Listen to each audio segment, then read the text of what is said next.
Good morning. It is Wednesday morning, and the number 8th myth of boundaries is boundaries are permanent, and I'm afraid of burning bridges.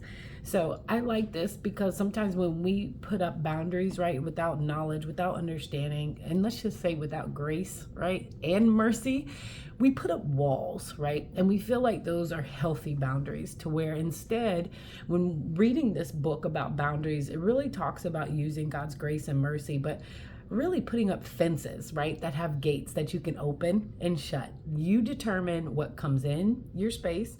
You determine what's trespassing, right? What can come in and what does not. So we don't have to burn the bridges. We don't just cut people off, because God is about reconciliation. So let this encourage you. You own your boundaries. They do not own you.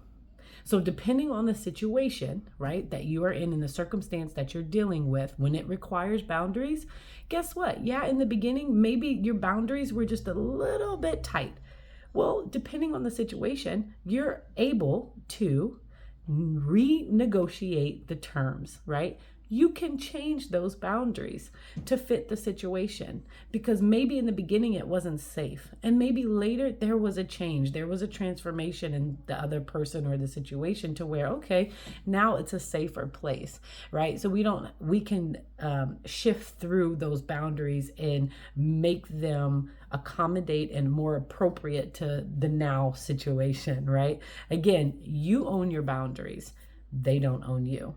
So one of the examples in the Bible, Jonah 3:10, right? It talks about how God chose not to destroy Nineveh because of Jonah going to the city and letting them know, if they repent, that God would save them.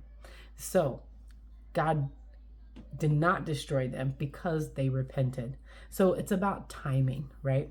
We have to be aware of what entangles us and what wants to enslave us into fear, because even that fear will have us cutting people off or burning those bridges, where we got to be confident in the grace and mercy of God, where he wants to restore, he wants to reconcile. I know every relationship is not able to do that, but in our hearts, yeah, we can be free from that place, right? So be encouraged on this morning that the steps of a good man are ordered by the Lord. Trust his grace, trust his mercy in our life to be able to make the right decisions in our relationships. God bless you and have a good day.